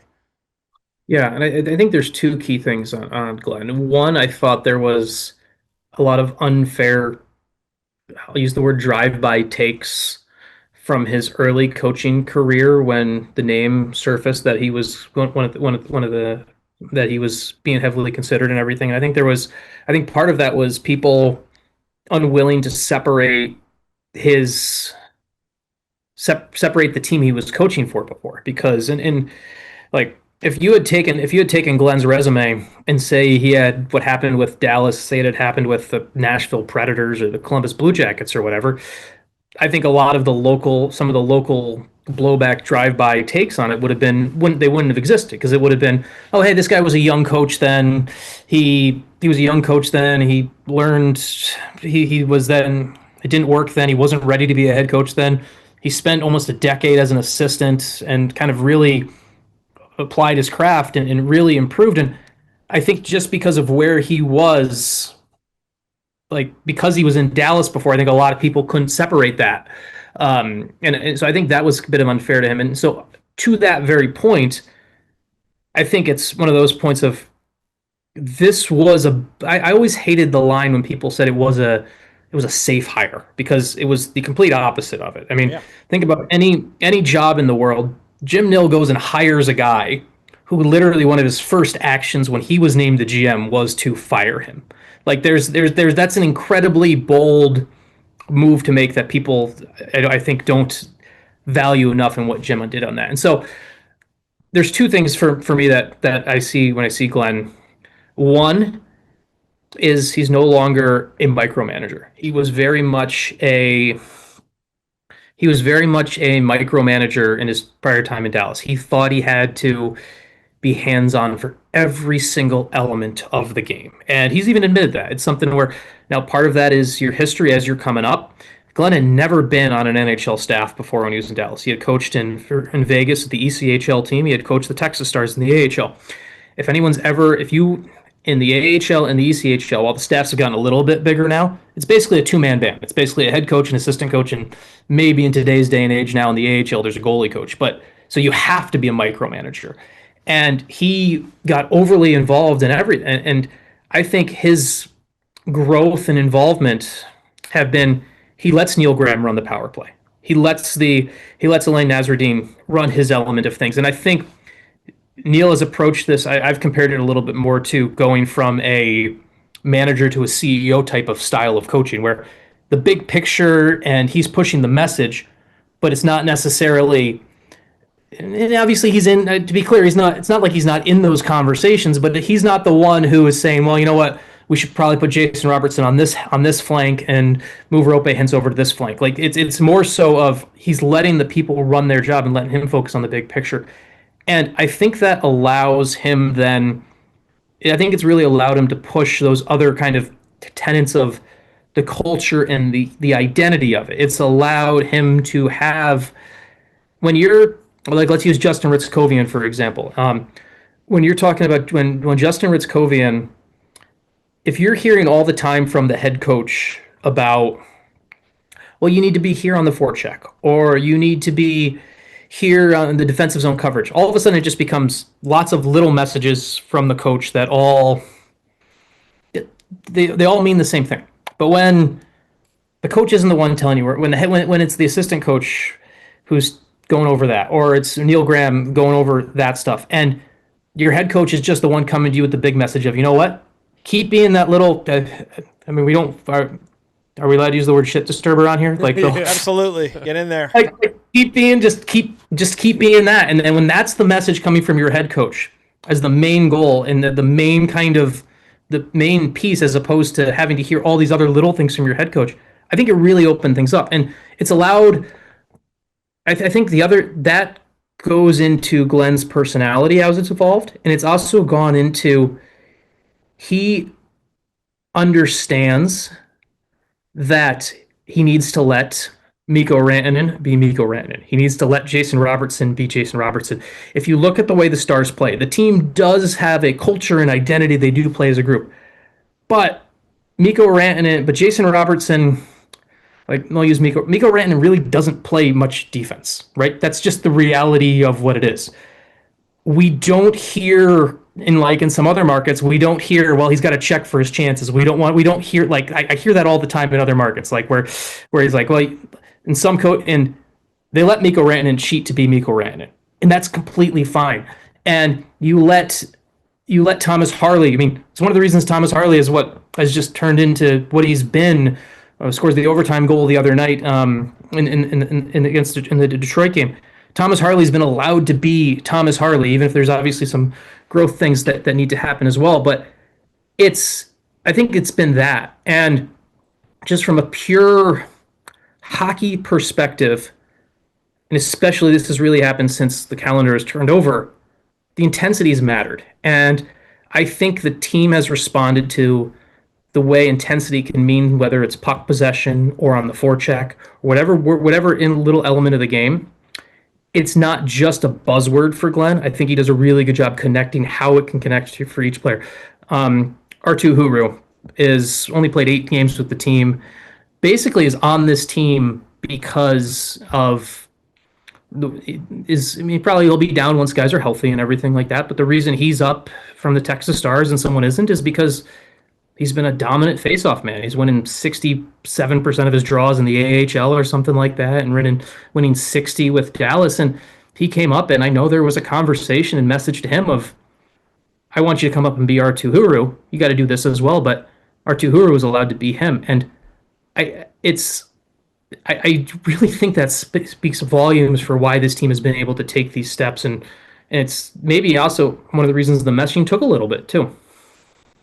You spoke earlier about Glenn's magic trick that he has with the power play, his calling card now, and you wrote about it this week and got some scouts' takes on, does that carry over in the playoffs? That's the thing about magic tricks or secret weapons, is if they don't work in the playoffs, then it's kind of the reason you end up getting run out of some place eventually. But what's your opinion of how does this carry over whenever it turns into postseason hockey?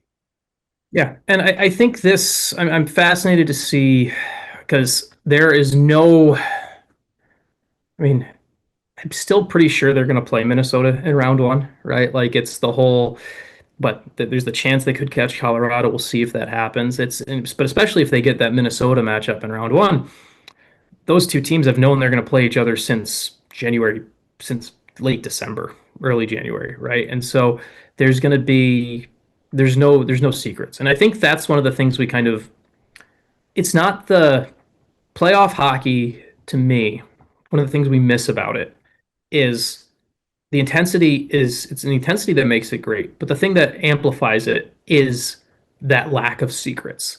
In an 82-game NHL season, coaches don't really have time beyond a 5-10 minute scouting video session with their team to prep for what the other team does. You might have the other teams line up on the board. You might go in circle and say, oh, well, you know what? We're playing, we got to watch out for Clayton Keller, or we got to watch out for Austin Matthews, like that. But that's about it. You don't actually adjust your game to the other team's game in the regular season. You don't have the time to do that. It's not like an NFL season where you get a week to game plan and everything like that. In the playoffs, that changes. All of a sudden, it becomes the proper chess match where you focus on what the other team does. And like, for example, the Stars have had their battles with Vegas in the past couple of years, and I think one of the things, and the Stars had, when the year Vegas won the cup, the Stars didn't do a good job handling the way Vegas boxed out and the way Vegas handled the front of the net, and then the Stars handled that better the next time around. Edmonton, there was definitely flaws that the Stars kind of, and Glenn was right there and saw how the Stars didn't respond to the chess match there. So I think it's from a anecdotal, and no way to prove this, but from an anecdotal perspective, I think Glenn is probably one of the people who's best situated to understand that this Stars team has to be more fluid, more willing to adjust in the postseason, because he was part of the other team that beat him the past 2 years. And I think that goes a long way. And I think that's one of those things where that's going to carry weight in the room, and that's going to carry weight in those conversations where if anyone says, well, yeah, this doesn't work, if anyone pushes back on that, there's a very simple answer of, dude, I was on the other side and we beat you because you didn't do it the last couple of years. I think that, yeah, exactly. So I think that's a big point of it. And I do think the Wyatt Johnston stuff with the power play, I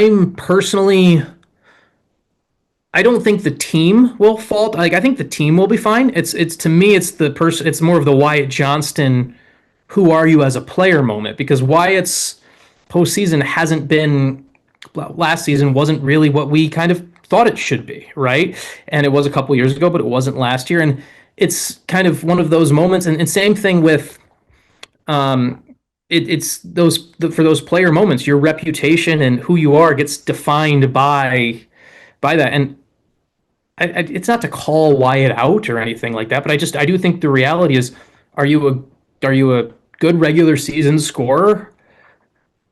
Now, are you a good regular season scorer, or are you also a playoff performer that delivers when people know who you are, right? I think that's the other part of the whole Wyatt Johnston story, where we saw the breakout and everything like that a couple years back, and it's easy to break out when people still think Tyler Seguin is the biggest threat. And that's no disrespect against Tyler, but that's just the reality of how that team was when Wyatt Johnston had his playoff breakout a couple years back.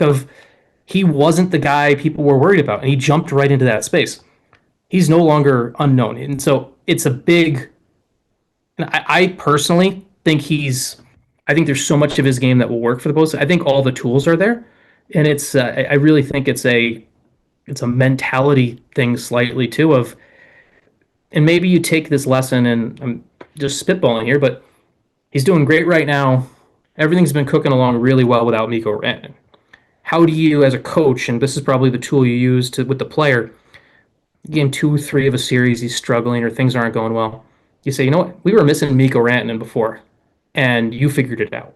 We have Mikko Rantanen right now. And so it's one of those, it's a loaded question, because I'm speaking all anecdotally and speculatively, because I really am fascinated, just like you guys, to see what goes with this. Yeah. The personnel X factor, besides health, obviously, is probably Jake Ottinger at this point. You know, he, just like the Stars, he's been up, he's been down. There's a body of work to fall back on, but every week this happens to where you don't see a sustained stretch of great play from him like we know he's capable of. You start asking a little more questions. How concerned are you going to the postseason, especially when, coming out of last postseason, as unfair as it is, the story that Pete DeBoer put out there was, this is Jake's fault? Yeah. I am less concerned than I was last year. And I'll use this reason. I know a lot of Stars fans didn't like the Jeremy Swayman gets a start in the Olympics and Jake doesn't, and all of that stuff. But Jake got an Olympic break. Like, he was there. I want to be clear. He was there. He was in Italy and he was backing up, but Jake got an Olympic break. Jake, the Stars are, even though Casey DeSmith had a bit of a oopsie game last night, there's Casey DeSmith has been able to both push him play-wise and been able to kind of take off some of that workload a little bit more effectively than we've seen in the past a bit. And so Jake's biggest problem has been, I think the Stars have overused Jake the past couple years, and that's, I think ideally they're in a spot where his workload, both on his body and the mental load of it too, is probably a little bit better going into the postseason. And then the other spot is Jake's a really proud dude, and I know him pretty well, and there was there was that was a really embarrassing incident the way that all happened at the end of last year, and I know that's not going to go anywhere. And obviously, goaltending's a bit weird because it's a completely reactionary, not actionary position. So it's not like he can go out and like hit guys or do anything like that. But I think that's a driving force here. And the other thing, and I want to be very clear on this because I know some people will disagree with. I've heard some rebuttal on the social medias from this before. Jake is not nearly as bad as your vision of him is, and not to you guys, but to the outside world. I see him this time of like, oh my God, Jake's horrible, or he's not doing this and that and the other, and like, yeah, he's probably a top 15 based off just performance. Right now, he's probably been a top 15 goalie in the league this year, right? He's got like, I think it was an 896 save percentage going into his last game. He was an 899 save percentage going into his last game. The league average is 896. The position save percentage is the lowest it's been in 25 years in the league. Like, we get so caught, and this is a hockey thing. This is not a Dallas thing. I want to be very clear because I see this happen with Detroit and I see this with other markets as well. Hockey is such a tribal following. So we get so lost by past standards compared to looking at what's happened across the rest of the league. That's why I love when we do those pieces, Mike, on just kind of pulling some scouts to kind of bring some outside voice on this. Could Jake be better based off his contract? Sure. Yes. I 100% agree with that.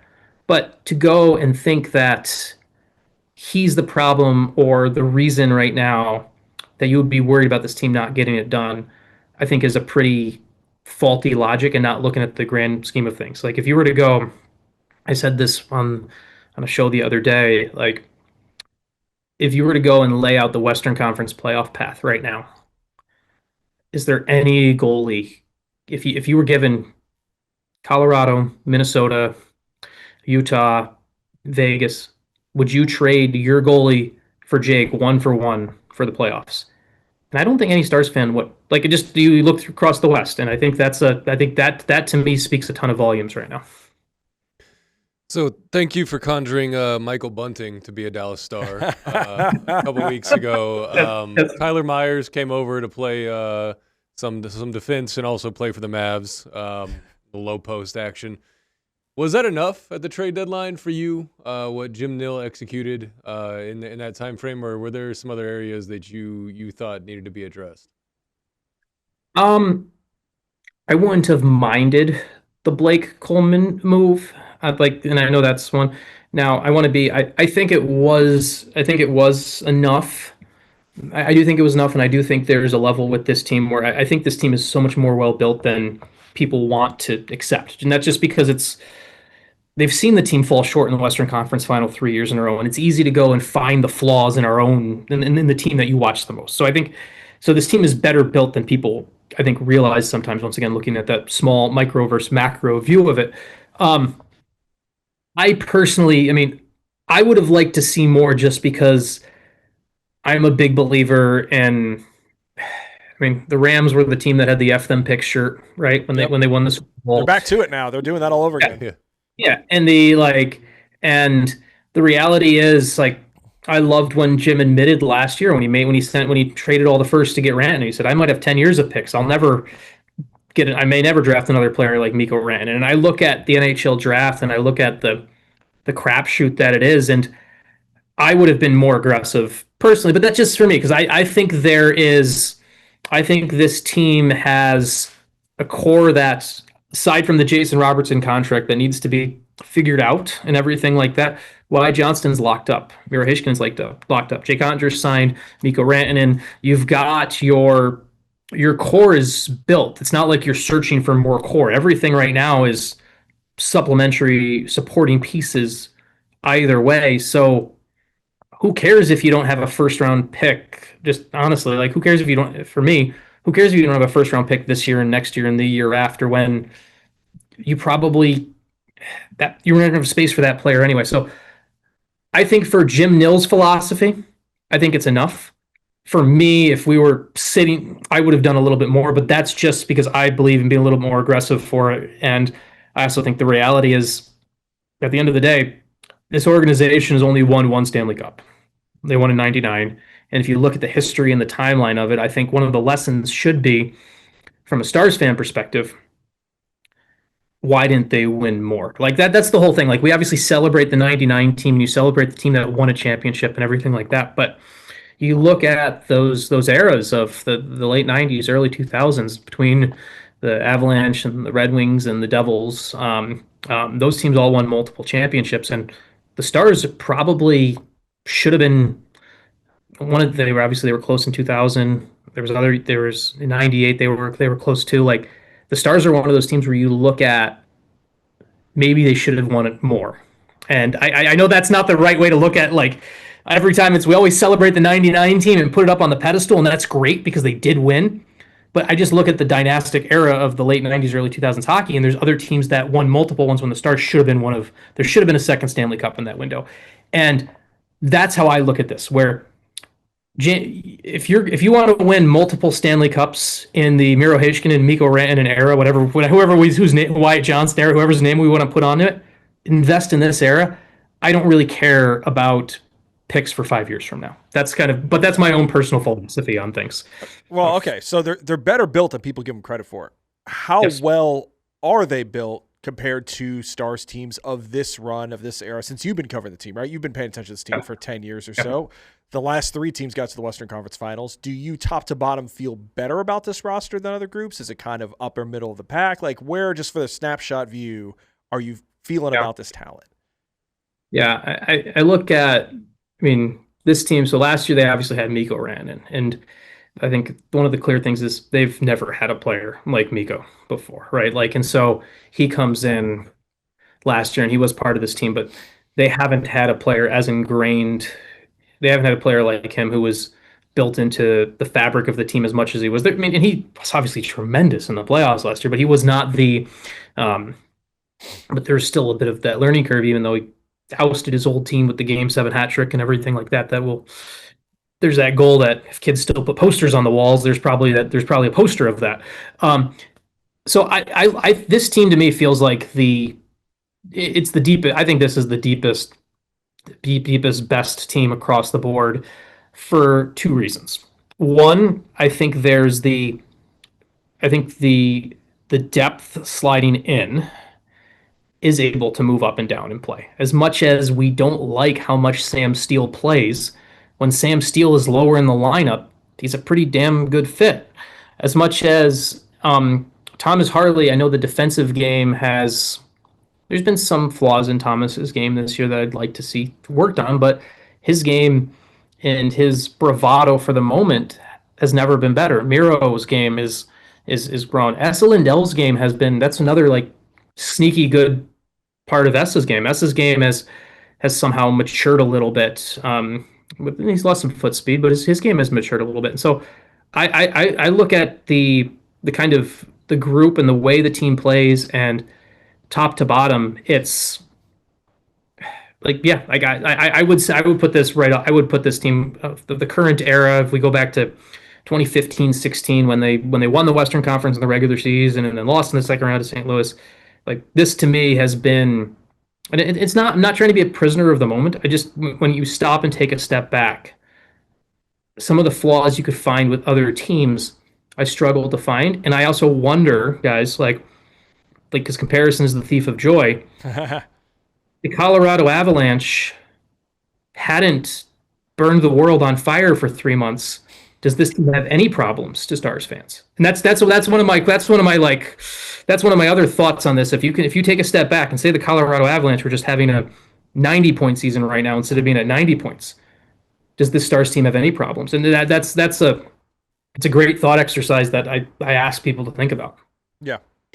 We have some, well, it is a lucky problem to have two superstars that will be returning at some point pretty soon. I don't know the timelines exactly. Randon seems next couple weeks. I don't know about Rupe.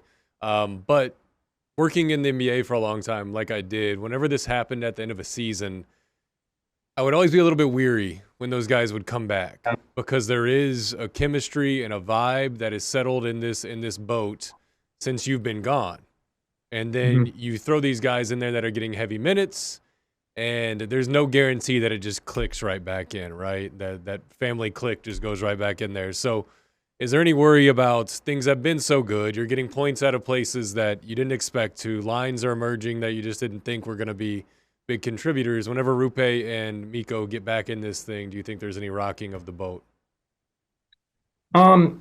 Let me give a positive. These answers are going to sound, one's going to sound positive, one's going to sound negative, but they're actually both positive in a weird way because I don't think there's any problem with Miko Rantanen stepping in. He's someone who I think his game is so well built to play with anyone, and that is, and that's just a reality. Like I think the way his passing game works, I think and I think this team is. So I'm not really worried about Miko Rantanen. Rope Hintz is here's the thing we say about Rope Hintz, and like if Rope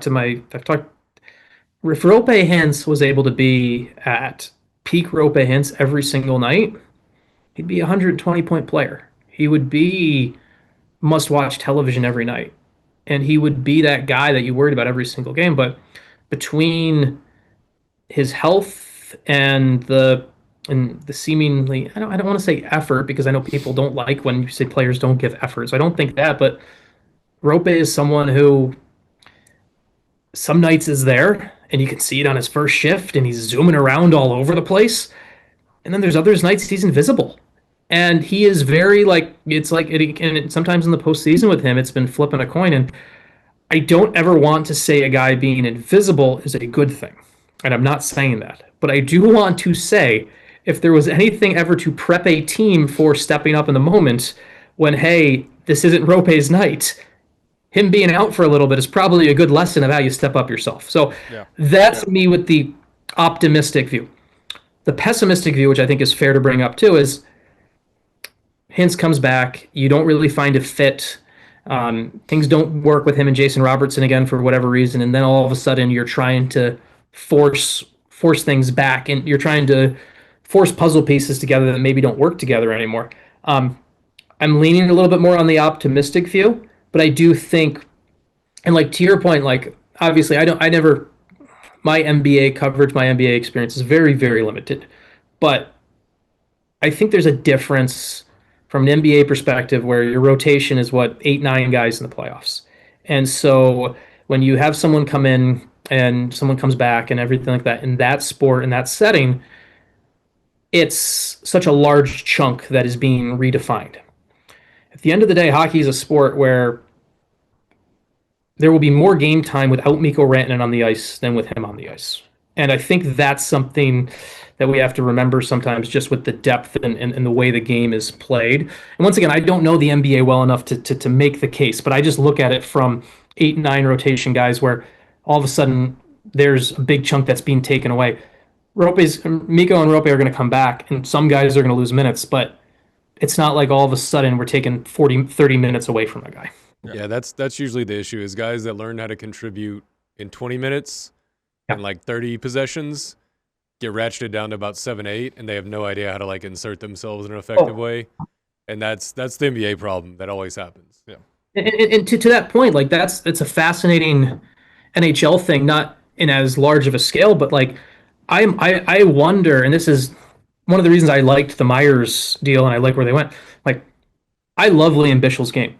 I don't know if Liam Bischel can play his game at 17 minutes a night, just to be very blunt, right? Like, I don't know if you can play that physical, if he can bring that intensity for 17 minutes a night, even 20 minutes a night. Like, I know they want him long-term to be a top 4D, but people think about one of the gold standards for big defensemen, Zdeno Chara. Chara was able to play so many minutes he did and everything like that because he didn't burn the candle on both ends each shift, right? And I think there's in the NHL there's something similar to that where there's certain players where one of the challenges of coaching is there's a certain threshold of success for certain players, right? Like I think like Thomas Harley, I think there was a little bit of a wall that Thomas Harley had to fight through. I think there was a time where Thomas was doing pretty well and he was playing 21, 22 minutes a night. And then when you get ratcheted up to 23, 24, all of a sudden things start to feel a little bit more. You start to feel a little bit more. I think the whole the Matt Duchene kind of plummet and then resurgence. Part of that was they didn't, once he started playing well again, they didn't go and say, hey, we're going to play you 19 minutes a night. They kept him playing at 13, 14 minutes a night. Like, I think the NHL equivalent is a little bit more around that range of and that's, once again, we talked about Glenn before. I give a ton of credit to that. Internally, they're not clocking it, they're not running it exactly, but internally they know this is where each guy needs to have success. And I think the Stars have a better grasp of that than some other teams I've seen where, I mean, it's funny. I was at the Detroit game last night, and they're playing Calgary, and they're coming off a stretch where they really needed a win, but they're up 4-2 in the third period, and Patrick Kane already had 2 goals, and Patrick Kane starts cheating for the third goal, taking long shifts, and they survived and didn't lose the game. But that's one of those things that I don't see that from Dallas right now, right? Like I don't see the Stars. If a guy's got 2 goals, I don't see guys cheating for the hat trick. I don't see late in a close game. I don't see a young guy trying to force an offensive play that puts his team. And that's all these things that I think that's both player recognition and coach recognition of both of it. So, ready to do some rapid fire? Let's do it. All right. So I've heard you're a beer league goalie on the weekends. Yes. So you're very qualified to answer this one. Now, best goalie mask in the NHL today. Oh. And then of all time. I mean, this is a hot button topic for me. For one, I don't think today's I think today's masks are too complicated. Like the art is better, and they've done so much more. And if you look up at them up close, but there's the goalies change them all the time, and the details don't look great if you're sitting in the stands, right? Like I'm an old school. I liked old school masks where there was something iconic and you knew who the guy was, right? Like that's why like the Ed Belfour mask is just that to me is the tops, just because you could look at the mask and you know it was Ed Belfour. You think about like Jake Ottinger from a Stars perspective, right? Like he's had some cool elements where did this, that, and the other, but his mask has changed so many times. Like I liked when goalies had their identity built into their mask, and so that's I'll go with that. And then I did really like it's if you're going to have to go all fancy on things, I did like there was the Vasilevsky mask that was done recently where they did it for the Stadium Series game, and they built some of like the glow in the dark paint. Like if you're gonna have to go cool and do it that way, but I'm more of go back, give me something big, simple, where I can sit and like you could look at a mask and know, oh, that was Marty Turco's mask, that was Ed Belfour's mask. You knew Vasil Toskala's mask. Like you knew who a guy was because of a mask. I miss those days of goalie masks. More concerning playoff matchup for Dallas. Is it still Colorado, or do the remade Wild concern you more at this point? Honestly, I would be worried more about Minnesota, and I think part of that is I think Quinn Hughes is. This is not to say Quinn Hughes is better than Cale Makar in any sense of the word. That's not the point. But I think the way Quinn Hughes has really redefined that Wild team and allowed some other players to really take another step, right? Like Kirill Kaprizov, I think, has been given a little bit more now space, and giving him any more space is incredibly more dangerous. And there's also and within the storyteller and past evidence for me, like I can't look at Dallas, Colorado and not look at past history. The Stars are the boogeyman for the Avalanche. It's obviously the Avalanche have the Stars fans would gladly trade places with Avalanche fans over the past 5 years because the Avalanche have a cup. But you look at the head-to-head matchups, you look at the series, the Stars have been one of the few teams that can go into Denver and win consistently. And I think there's something built into that. So for me, it's actually Minnesota, more so than Colorado right now. Okay. If and when the Stars win the Stanley Cup this year, who wins the Conn Smythe? And if you're going to say Mikko, I'm going to make you say somebody else.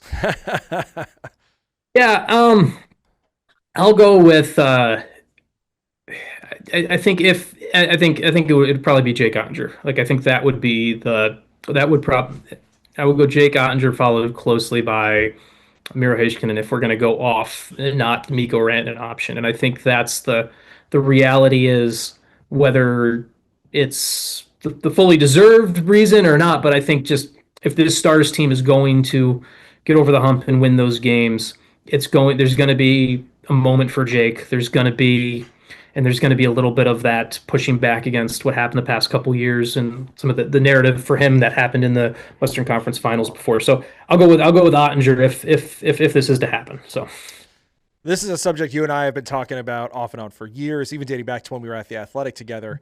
Tell me the name of Jamie Benn's successor as captain. For the long, I do believe it's Mikko Rantanen. I think, and it was one of the things that one of my favorite, one of my lasting memories of DLLS will be the last year at the end of after they lost that game to the Oilers and the series ended and we're on the show. My pal Owen Newkirk asked, we were talking about like, oh, what would you do? What would you change? And this was literally hours after Pete DeBoer had ripped Jake Ottinger and everything like that. I said that my personal change would be I would hire Glenn Gulutzan as my head coach and name Mikko Rantanen the captain. And so I got the Glenn Gulutzan thing right before anyone had even thought about that. And then obviously Jamie's back, and give Jamie credit for what he's done this year. I think that's actually aged. We haven't said that name yet, but that's something that I got to give Jamie credit for. He's surpassed what I thought was kind of possible for him right now in both the role and expectation. But I think it's Rantanen, because I think there's the reality is if goalies were allowed to wear the letter, it's Ottinger, because Jake is he's the party planner, he's the connector, he's the conduit that for that entire team. Like when the Finnish group is looking for a sauna on the road in Minnesota, Jake is the one who helps them find it. He's the one who's planning, like he's the real connector, but that's not allowed within the NHL. And I think because the captaincy is in the NHL captaincy is two things. It's a group connector, and then it's also a public facing role. And I think that's something Mikko Rantanen is well suited to handle the media questions, the scrutiny after a 6-2 loss on a Monday in March. And I think Mikko handles that well. He understands that. And I just think from a public facing role, I think he's better suited for that than a Wyatt Johnston or a Jason Robertson or a Miro Heiskanen, just for those various reasons. And not to say those guys aren't leaders, and they will be leaders in that room, but you have to look at the captaincy as someone who is willing, who has a little bit of that thicker skin publicly, and that's so.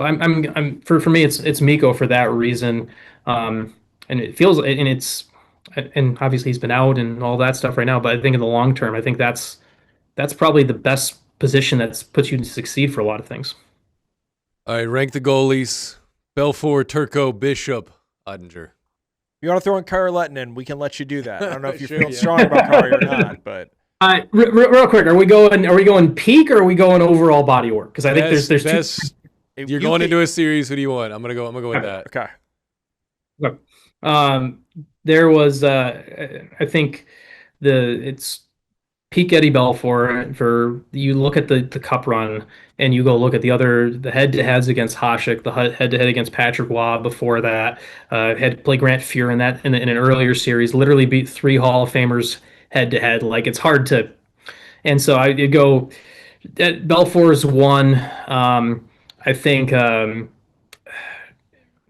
right now it's Marty Turco is criminal. Like, it probably this is tough because I gotta knock some people down, right? But based off what they've done in their careers and where they go, I'll go Belfour, I'll go Turco, I'll go, and then we'll allow bulletin board material to exist. I'll put Bishop above Oettinger for right now because that's I think Marty Turco and what he did is so underappreciated because of the era he played in, he never got his Vezina trophy because Martin Brodeur got his legacy trophy the year Marty Turco went and set the modern day save percentage record and didn't win the Vezina trophy, which is still baffling. And he had the one series where, like, you look at those early 2000 Stars teams where Marty lost a series where he had 3 shutouts, right? Like, he's the one where you only wonder. So let's go Belfort, Turco, Bishop, Ottinger, and we'll allow that to be bulletin board material. And Jake can tell me if he's upset about that. Jake's gonna text you. He's gonna text you about that. Yeah.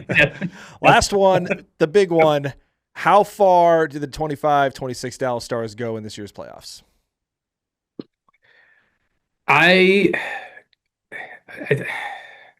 It's dangerous to say this, but I think they reached the cup final. I'm intentionally going to protect myself and not make a pick on. But I do think they reached the cup final. I think my reasoning for this is twofold. One, I think that Minnesota series, I'm assuming they're going to get Minnesota, but I think that Minnesota series is going to be the elevator, the temperature raising, if you want to call it that, whatever, that kind of sets a tone for how you have to get through things. And I think whoever wins that Dallas Colorado series in the second round is going to be in the final. I think it's the Pacific, the team that comes out of the Pacific is not going to be well equipped to handle either of those teams. So I'll say I think they reached the final. I'm not going to let you put me in a shoehorn on what I think happens in that final series, fair. though. That's fair. Okay, all right. You put yourself out there enough. We appreciate you. You got a lot going on, so getting an hour of your time, we love that, and we love you.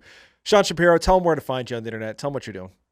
Yeah, a couple of places. Obviously, read the stuff that we do through D Magazine as well, obviously. But the guys over at Elite Prospects, check that out.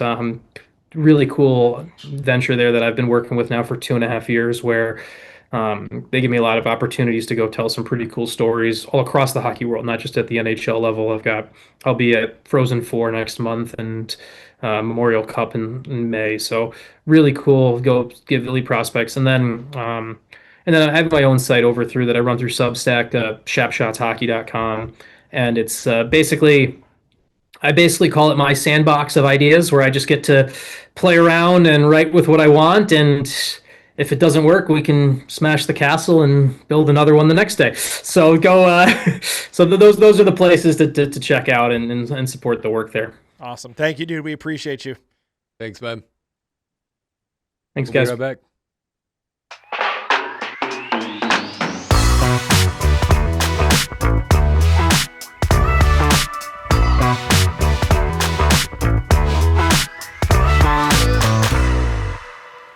StrongSide, episode 19. We're back for the closing segment. You know how these go. It's just some crazy idea that pops into one of our heads, and we just run with it, and we support each other. My idea today came whenever I was driving in, listening to a review of the NFC teams and how they spent their money.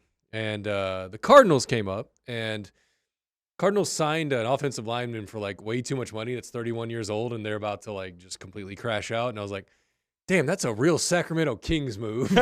Like trading for a former NBA All-Star that they have no business being on their team. Yeah. And I came in here and I was like, dude, we should compare all the NBA teams to NFL teams with all their weird-ass things that they do. But we don't have enough time for that. We absolutely don't.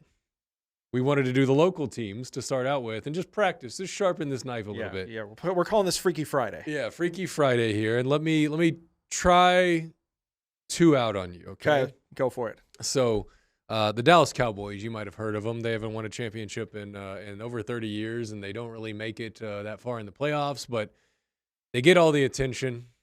Their fans think that their pain is so unique, and no other franchise could possibly have gone through this, and they're just, God's most forsaken. And they just, they take the oxygen out of the room.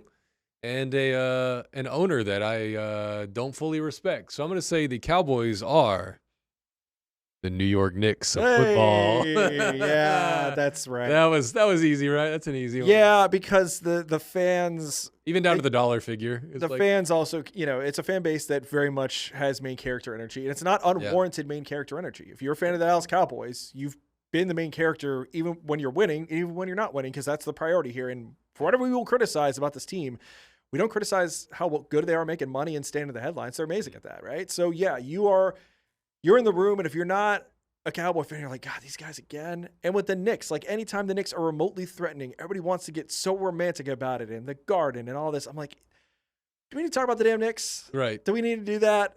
Okay, so you got me on two teams that are entirely post-winning.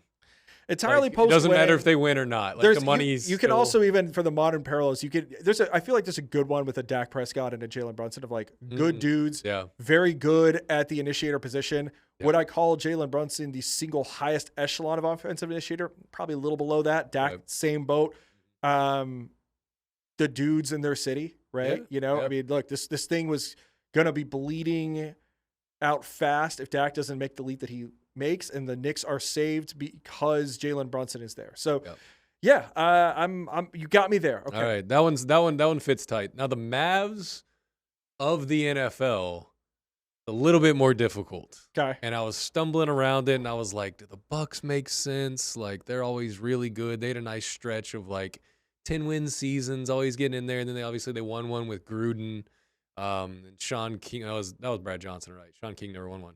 Brad Johnson. That was Brad Johnson. Yeah. And then I was like, and to be clear, this is Mavs pre Dumont Adelson ownership that I'm timelining here. Oh, okay. You can't really timeline anything like this. Yeah. Well, I'm trying to think like, okay, what would be a team that has lost its undisputed star player? I didn't want to go fully negative. I was just thinking Dirk era. Dirk era. Okay. Previous. That changes the calculation. First 40 years of Mavs, I was like, man, something fits really, really well. Okay, I think I've got one. First 40 years of Mavs. Iconic player that, didn't quite get the respect, that finally got a title. I think the Rams. I think the Mavs are the Rams. Okay, but I'm thinking Dirk era. And so I'm thinking Dirk's contemporary. Uh-huh. And I'm thinking of a team that had spent a lot of its years as sad sacks, but beloved by the city. And then the right white boy comes around and fixes the whole thing. I'm thinking of the New Orleans Saints. Yeah, I thought Saints and a lot of sustained success. Yeah. Right? You got Sean Payton as a Rick Carlisle figure who even after he wins, he sticks around for a long time. And he leaves, but he rehabilitates himself immediately somewhere else. Yeah. Kind of one of those change of scenery Saints deals. did pop in my head, but then I think their franchise is so clownish at this point that Yeah, but again, like, maybe the Mavs too, to be honest. Maybe the Mavs too. I don't know. But that to me, that in those eras kind of overlapped, right? One of the Breeze Super Bowl year, when was that? Yeah, the Bears Saints. That's a great question. I don't know. It wasn't that far.